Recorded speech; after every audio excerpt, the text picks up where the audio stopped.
existiram vários reis raparigueiros ao longo da história, todo mundo sabe. Mas o que talvez você não saiba é que ao longo da história várias relações sexuais e casos extraconjugais mudaram o rumo da história. Senhoras e senhores, bem-vindos ao canal Storytour. Eu sou o Professor Danilo e hoje vamos destrinchar a história de 5 vezes em que uma furunfada acabou mudando a história.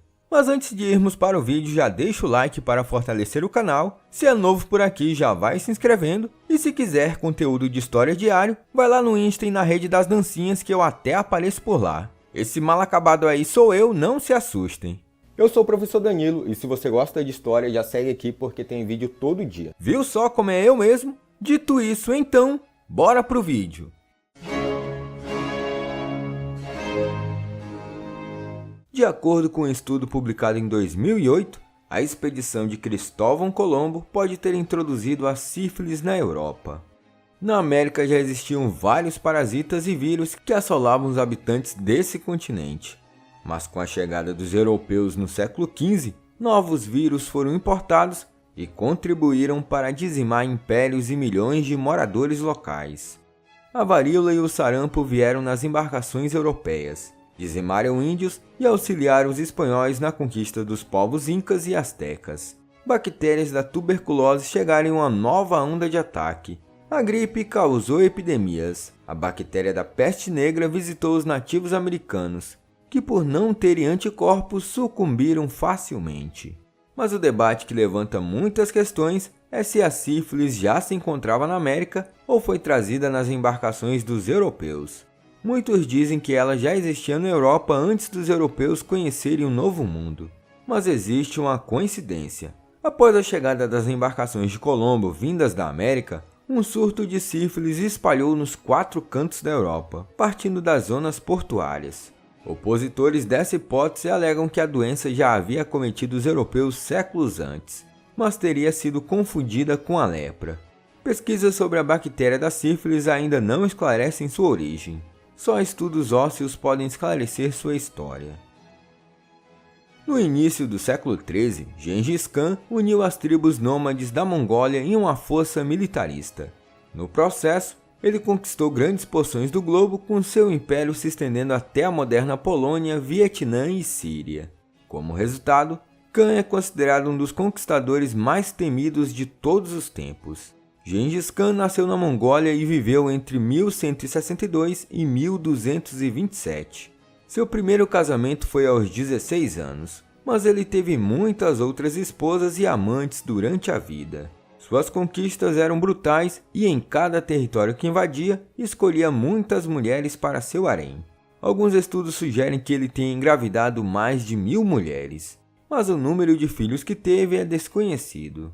Quando Khan não estava fazendo inimigos, ele estava fazendo bebês. Estudos mostram que Gengis Khan tem atualmente 16 milhões de descendentes. Quer ele quisesse recrutar seus parentes para o esforço da guerra ou simplesmente gostasse de furunfar, ele solidificou sua força unificando-os não apenas sob uma bandeira, mas sob uma família.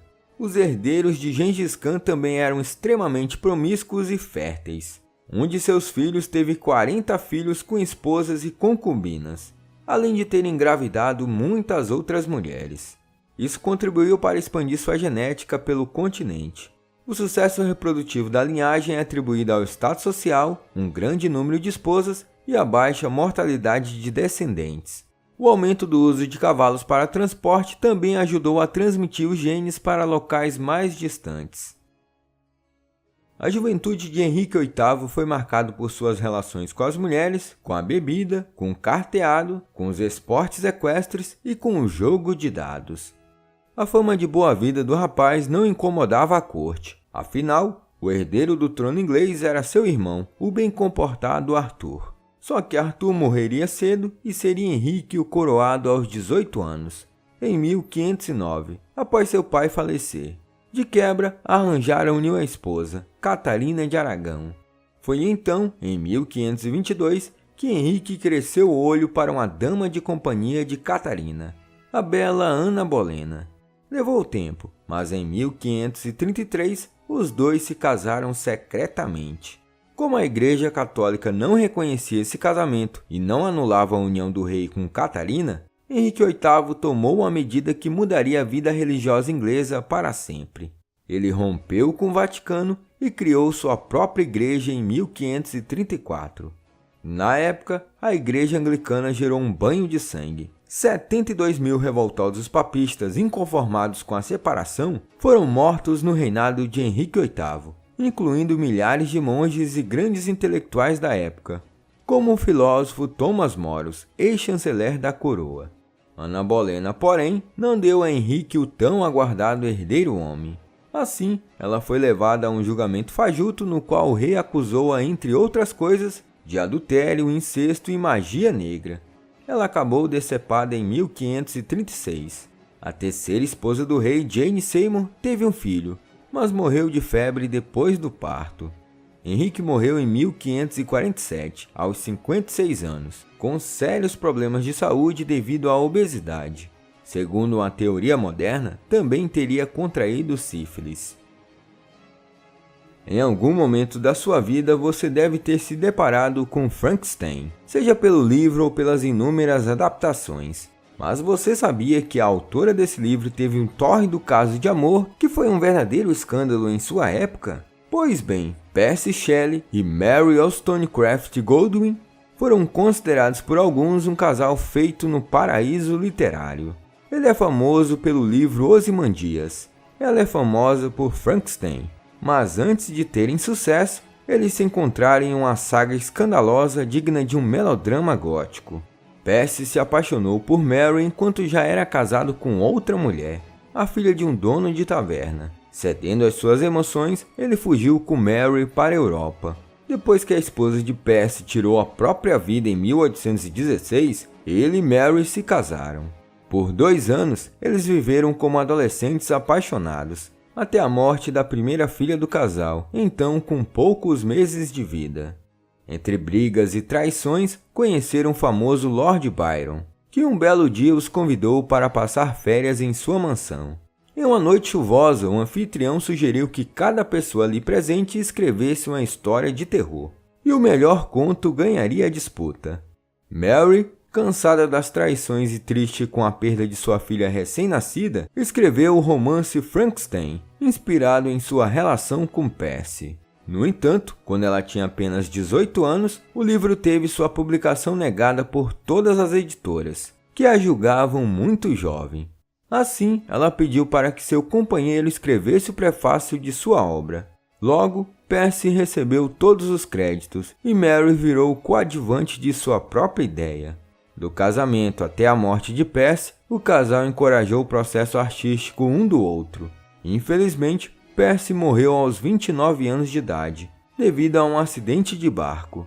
Antes de falecer, o poeta se consagrou como um dos maiores dramaturgos da literatura inglesa. Mary, no entanto, nunca se casou novamente e passou o resto de sua vida se dedicando à escrita, até sua morte, em 1851, aos 53 anos. Quando 2 jovens adultos se apaixonam, às vezes surgem complicações como uma gravidez inesperada. Mas as coisas ficam mais complicadas quando o ano é 1958 e o lugar é Virgínia, nos Estados Unidos. Para piorar ainda mais o cenário, estamos falando de um casal interracial, já que naquela época e naquele lugar, esse tipo de relacionamento era proibido. Isso aconteceu de verdade com Richard Louv e Mildred Jeter. Mildred engravidou e o casal decidiu oficializar as coisas, só que não era tão fácil assim. O casamento interracial era ilegal na Virgínia, então o casal se casou nas proximidades de Washington. Quando eles voltaram para a cidade natal, uma denúncia anônima levou a polícia ao quarto do casal. Assim, eles acabaram sendo presos. O caso deles chegou à Suprema Corte, que finalmente derrubou a lei contra o casamento interracial em 1967. Olá, eu sou o professor Danilo. Obrigado por assistir esse vídeo. Se você gostou, se inscreva no canal, deixe o like e compartilhe esse vídeo.